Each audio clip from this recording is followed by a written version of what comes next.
Vikigashi Tech Edits. ಮಹಿಷಾಸುರನ ಸೋದರಿಯಾದ ಮಹಿಷಿಯು ತನ್ನ ಸಹೋದರನ ಕೊಲೆಗೆ ಪ್ರತಿಕಾರ ಮಾಡಲು ನಿರ್ಧರಿಸಿ ಬ್ರಹ್ಮನನ್ನು ಕುರಿತು ತಪಸ್ಸು ಮಾಡಿದಳು.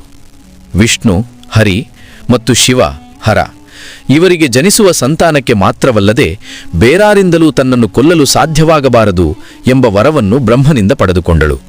ಕೂಡಲೇ ದೇವಲೋಕಕ್ಕೆ ಧಾವಿಸಿದ ಮಹಿಷಿಯು ದೇವತೆಗಳನ್ನು ಪೀಡಿಸಲು ಆರಂಭಿಸಿದಳು. ದಿಕ್ಕುತೋಚದ ದೇವತೆಗಳು ವಿಷ್ಣುವನ್ನು ಮೊರೆಹೊಕ್ಕರು. ಮಹಿಷಿ ಪಡೆದ ವರವನ್ನು ಅರ್ಥೈಸಿಕೊಂಡ ವಿಷ್ಣು ಹಿಂದೆ ಅಸುರರಿಂದ ಅಮೃತವನ್ನು ಅಪಹರಿಸಿ ದೇವತೆಗಳಿಗೆ ನೀಡುವುದಕ್ಕಾಗಿ ತಾನು ತಾಳಿದ್ದ ಮೋಹಿನಿಯ ರೂಪವನ್ನು ಈಗ ಮತ್ತೊಮ್ಮೆ ತಾಳಿದನು. ಮೋಹಿನಿಯಾಗಿ ಶಿವನೊಂದಿಗೆ ಕೂಡಿ ಒಂದು ಗಂಡು ಮಗುವಿಗೆ ಜನ್ಮ ಕೊಟ್ಟನು. ಆ ಮಗುವನ್ನು ಸಂತಾನವಿಲ್ಲದೆ ದುಃಖಿತನಾಗಿದ್ದ ಶಿವಭಕ್ತನೂ ಆದ ಪಂದಳರಾಜನ ಸಂರಕ್ಷಣೆಯಲ್ಲಿ ಬೆಳೆಸಲು ತೀರ್ಮಾನಿಸಿದನು. ಒಮ್ಮೆ ಪಂಪಾ ನದಿಯ ದಡದಲ್ಲಿರುವ ಕಾಡಿನಲ್ಲಿ ಬೇಟೆಯಾಡುವ ಸಲುವಾಗಿ ಹೋದ ಪಂದಳರಾಜನು ಪ್ರಾಕೃತಿಕ ಸೌಂದರ್ಯ ಮತ್ತು ಜಲಪಾತಗಳ ಮನೋಹರತೆಯಲ್ಲಿ ಮುಳುಗಿ ಹೋದನು. ಅಷ್ಟರಲ್ಲಿ ಕಾಡಿನೊಳಗಿಂದ ಒಂದು ಶಿಶುವಿನ ಅಳಲು ಕೇಳಿಬಂತು. ಅಚ್ಚರಿಗೊಂಡ ರಾಜನು ಆ ಧನಿಯನ್ನು ಹಿಂಬಾಲಿಸಿ ಹೋದನು. ಅಲ್ಲಿ ಅರಸನು ಕೈಕಾಲು ಅಲ್ಲಾಡಿಸುತ್ತಿರುವ ಒಂದು ಮುದ್ದು ಮಗುವನ್ನು ಕಂಡನು.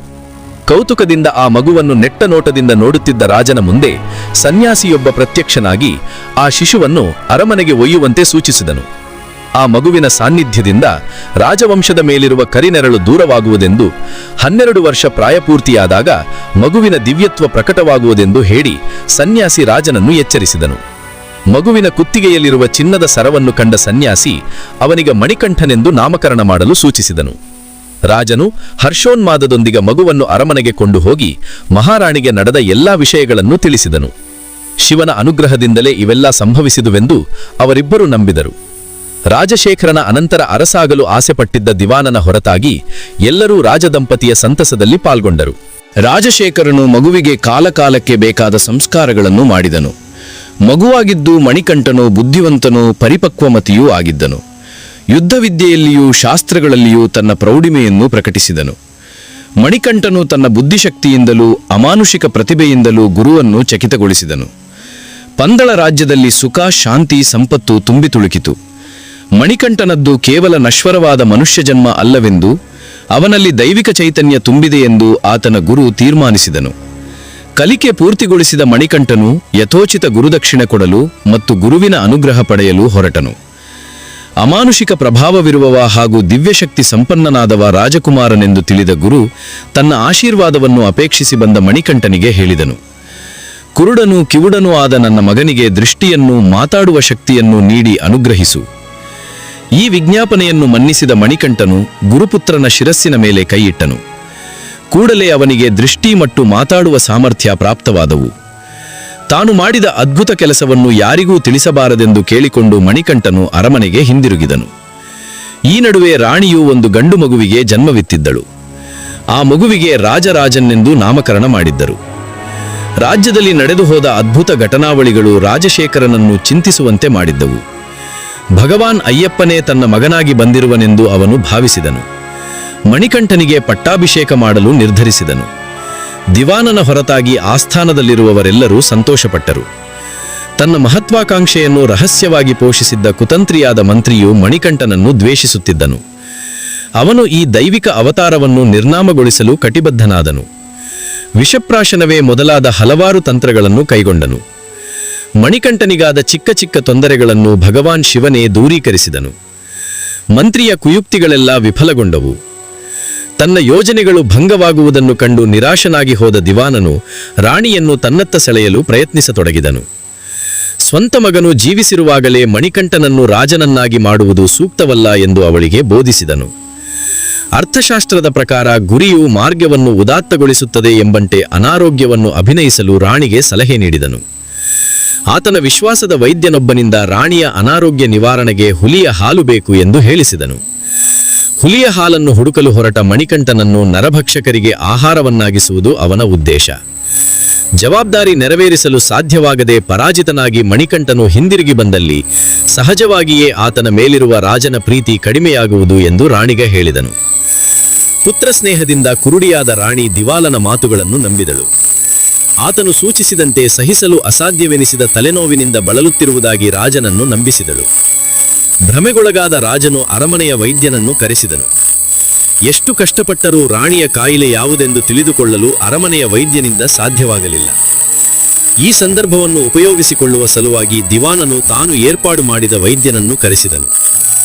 ರಾಣಿಯನ್ನು ಪರೀಕ್ಷಿಸಿದಂತೆ ನಟಿಸಿದ ಆ ವೈದ್ಯನು ಇಂದ ಹುಲಿಯ ಹಾಲಿನಿಂದ ಮಾತ್ರವೇ ರಾಣಿಯ ರೋಗ ಶಮನಗೊಳ್ಳುವುದೆಂದು ಸೂಚಿಸಿದನು. ರಾಣಿಯ ಕಾಯಿಲೆಯನ್ನು ಗುಣಪಡಿಸಿದವರಿಗೆ ಅರ್ಧ ರಾಜ್ಯವನ್ನೇ ಕೊಡುವುದಾಗಿ ರಾಜನು ಡಂಗರು ಸಾರಿಸಿದನು. ಹುಲಿಯ ಹಾಲು ಸಂಗ್ರಹಿಸುವ ಸಲುವಾಗಿ ಕಾಡಿಗೆ ಹೋದ ಸೈನಿಕರು ಬರಿಗೈಯಲ್ಲಿ ಹಿಂದಿರುಗಿದರು. ಮಣಿಕಂಠನು ಹುಲಿಯ ಹಾಲು ತರುವ ಸಲುವಾಗಿ ಹೊರಡಲು ಸಿದ್ಧನಾದರೂ ಆತನ ಕಿರುಹರೆಯವನ್ನು ಮತ್ತು ಮುಂದೆ ನಡೆಯಲಿರುವ ಆತನ ಕಿರೀಟಧಾರಣೆಯನ್ನು ಎತ್ತಿ ತೋರಿಸಿದ ರಾಜಶೇಖರನು ಅವನಿಗೆ ಒಪ್ಪಿಗೆ ನೀಡಲಿಲ್ಲ. ಕುಟುಂಬಕ್ಕಾಗಿ ಒಂದು ಉಪಕಾರವನ್ನು ಮಾಡಲು ತನಗೆ ಒಪ್ಪಿಗೆಯನ್ನು ನೀಡಬೇಕೆಂದು ಮಣಿಕಂಠನು ತಂದೆಯನ್ನು ಒತ್ತಾಯಿಸಿದನು. ಜವಾಬ್ದಾರಿಯುತನಾದ ತಂದೆ ಎಂಬ ನೆಲೆಯಲ್ಲಿ ಮಗನ ಅಪೇಕ್ಷೆಯನ್ನು ಕಡೆಗಣಿಸಿದರೂ ಸನ್ನಿವೇಶದ ಒತ್ತಡದಿಂದಾಗಿ ಹುಲಿಯ ಹಾಲು ತರುವ ಸಲುವಾಗಿ ಕಾಡಿಗೆ ತೆರಳಲು ಮಗನಿಗೆ ಒಪ್ಪಿಗೆ ನೀಡಬೇಕಾಗಿ ಬಂತು. ಮಣಿಕಂಠನ ನೆರವಿಗಾಗಿ ಸಾಹಸಿಗಳಾದ ಭಟರ ಒಂದು ತಂಡವನ್ನು ಅವನೊಂದಿಗೆ ಕಾಡಿಗೆ ಕಳುಹಿಸಲು ಅರಸನು ತೀರ್ಮಾನಿಸಿದನು.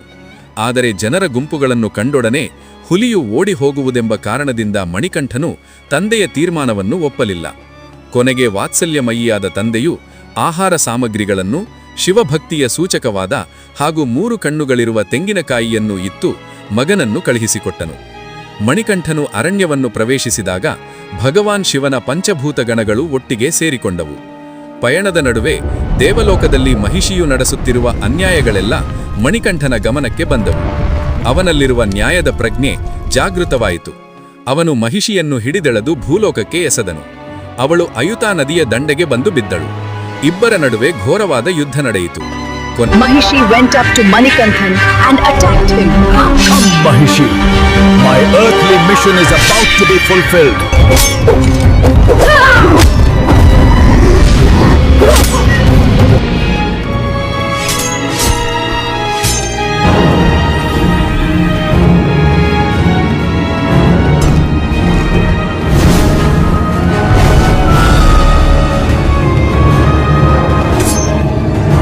ಕೊನೆಗೆ ಮಣಿಕಂಠನು ಮಹಿಷಿಯ ಎದೆಯನ್ನೇರಿ ತಾಂಡವ ನೃತ್ಯಗೈದನು. ಅದರ ಪ್ರತಿಧ್ವನಿ ಭೂಮಿಯಲ್ಲೂ ಸ್ವರ್ಗದಲ್ಲೂ ವ್ಯಾಪಿಸಿತು. ದೇವತೆಗಳು ಭಯಚಕಿತರಾದರು. ತನ್ನ ಮೇಲೆ ನೃತ್ಯ ಮಾಡುವುದು ಹರಿಹರ ಸುತನಾದ ಪುಣ್ಯಪುರುಷನೆಂಬುದನ್ನು ಮಹಿಷಿ ಅರಿತುಕೊಂಡಳು. ಆ ಚಿಕ್ಕ ಬಾಲಕನಿಗೆ ನಮಸ್ಕರಿಸಿ ಮರಣಕ್ಕೆ ಶರಣಾದಳು. ಭಗವಾನ್ ಶಿವನು ಮಹಾವಿಷ್ಣುವು ಕಾಳಕೆಟ್ಟಿಯ ಶಿಖರದಿಂದ ಮಣಿಕಂಠನ ನೃತ್ಯವನ್ನು ಕಂಡಿದ್ದರು. ಕವಲನ್ ಎಂಬ ಕರಂಬನ ಮಗಳಾದ ಲೀಲಾ ಎಂಬಾಕೆ ಮಹಿಷಿಯಾಗಿ ಹುಟ್ಟಿ ಬಂದಿದ್ದಳು. ಶ್ರೀ ಧರ್ಮಶಾಸ್ತಾವಿನ ಅನುಗ್ರಹದಿಂದ ಅವಳು ಶಾಪದಿಂದ ಮೋಕ್ಷ ಪಡೆದು ಮಾಣಿಕಪುರ ತಮ್ಮೆಯಾದಳೆಂದು ಐತಿಹ್ಯವಿದೆ. ಆ ಹೆಸರಿನಲ್ಲಿ ಅವಳಿಗೊಂದು ದೇವಾಲಯವನ್ನು ನಿರ್ಮಿಸಲಾಗಿದೆ. ಮಹಿಷಿಯ ನಿಗ್ರಹದ ಬಳಿಕ ಮಣಿಕಂಠನು ಹುಲಿಯ ಹಾಲನ್ನು ಸಂಗ್ರಹಿಸುವ ಸಲುವಾಗಿ ಅರಣ್ಯವನ್ನು ಪ್ರವೇಶಿಸಿದನು. ಅಲ್ಲಿ ಭಗವಾನ್ ಶಿವನು ಅವನಿಗೆ ದರ್ಶನ ನೀಡಿದನು. ಆತನು ಮಣಿಕಂಠನ ಪ್ರಧಾನವಾದ ಒಂದು ಜವಾಬ್ದಾರಿ ಪೂರ್ತಿಗೊಂಡದ್ದಾಗಿ ಹೇಳಿದನು. ಇನ್ನೊಂದು ಕರ್ತವ್ಯ ಬಾಕಿ ಇದೆ ಎಂದು ತಿಳಿಸಿದನು. ಮಣಿಕಂಠನ ವ್ಯಾಕುಲಗೊಂಡ ತಂದೆಯ ಕುರಿತು, ರೋಗಪೀಡಿತಲಾದ ತಾಯಿಯ ಕುರಿತು ನೆನಪಿಸಿದನು. ಅಮೂಲ್ಯವಾದ ಹುಲಿಯ ಹಾಲನ್ನು ಸಂಗ್ರಹಿಸಲು ದೇವೇಂದ್ರನ ಸಹಾಯವನ್ನು ಕೋರುವುದಾಗಿಯೂ ಮಾತುಕೊಟ್ಟನು. ದೇವೇಂದ್ರನು ಹುಲಿಯ ರೂಪ ತಾಳಿ ಮಣಿಕಂಠನೊಡನೆ ಅರಮನೆಯತ್ತ ಹೊರಟನು. ಉಳಿದ ದೇವತೆಗಳು ಗಂಡು ಹುಲಿಗಳಾಗಿ, ದೇವಿಯರು ಹೆಣ್ಣು ಹುಲಿಗಳಾಗಿ ಅವರನ್ನು ಹಿಂಬಾಲಿಸಿದರು. ಮರಿಹುಲಿಯು ಇತರ ದೊಡ್ಡ ಹುಲಿಗಳ ತಂಡವು ಬರುತ್ತಿರುವುದನ್ನು ಕಂಡು ಹೆದರಿದ ಪಂದಳದ ಜನರು ಓಡಿಹೋಗಿ ಮನೆಗಳಲ್ಲಿ ಅವಿತರು.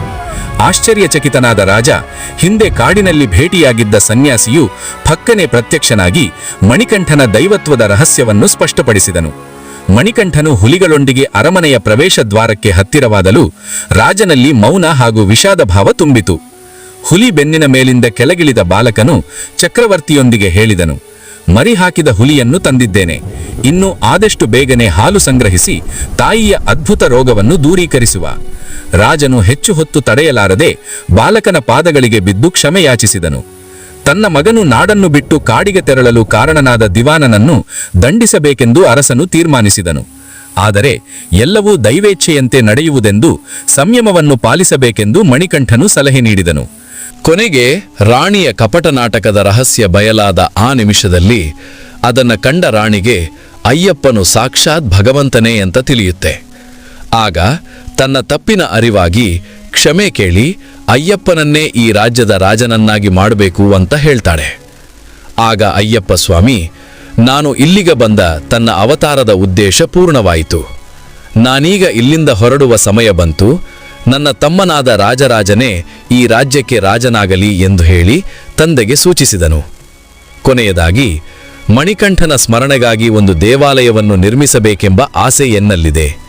ಆದ್ದರಿಂದ ದೇವಾಲಯದ ನಿರ್ಮಾಣಕ್ಕೆ ಸೂಕ್ತವಾದ ಜಾಗ ತೋರಿಸಬೇಕೆಂದು ರಾಜಶೇಖರನು ಮಣಿಕಂಠನಲ್ಲಿ ಕೇಳಿಕೊಂಡನು. ಕೂಡಲೇ ಮಣಿಕಂಠನು ಒಂದು ಶರವನ್ನು ತೆಗೆದು ದೂರಕ್ಕೆ ಎಸೆದನು. ಆ ಶರವು ಶ್ರೀರಾಮನ ಕಾಲದಲ್ಲಿ ಶಬರಿ ಎಂದು ಖ್ಯಾತಳಾದ ಸನ್ಯಾಸಿನಿ ತಪಸ್ಸನ್ನಾಚರಿಸಿದ್ದ ಶಬರಿ ಎಂಬ ಸ್ಥಳದಲ್ಲಿ ಹೋಗಿ ನಾಟಿತು. ಆ ಜಾಗದಲ್ಲಿ ದೇವಾಲಯವನ್ನು ನಿರ್ಮಿಸಲು ಸೂಚಿಸಿದ ಬಳಿಕ ಮಣಿಕಂಠನು ಇದ್ದಕ್ಕಿದ್ದಂತೆ ಮಾಯವಾದನು. ಅದೇ ರೀತಿ ಶಬರಿಮಲೆ ಬೆಟ್ಟದ ಮೇಲೆ ಅಯ್ಯಪ್ಪ ಸ್ವಾಮಿಯ ದೇವಾಲಯ ನಿರ್ಮಾಣವಾಗಿ ಇಂದಿಗೂ ಲೆಕ್ಕವಿಲ್ಲದಷ್ಟು ಭಕ್ತರು ಬರ್ತಾರೆ. ನಿಮಗೆ ಅಯ್ಯಪ್ಪ ಸ್ವಾಮಿಯ ಮೇಲೆ ಭಕ್ತಿ ಇದ್ದರೆ ಸ್ವಾಮಿಯೇ ಶರಣಂ ಅಯ್ಯಪ್ಪ ಅಂತ ಕಮೆಂಟ್ ಮಾಡಿ ತಿಳಿಸಿ. ಇದಿಷ್ಟು ಇವತ್ತಿನ ವಿಡಿಯೋ. ಈ ವಿಡಿಯೋ ನಿಮಗೆ ಇಷ್ಟ ಆಗಿರುತ್ತೆ ಅನ್ಕೊಂಡು ಮತ್ತೊಂದು ಹೊಸ ವಿಷಯದೊಂದಿಗೆ ಮತ್ತೆ ಬರ್ತೀನಿ. Thank you for watching.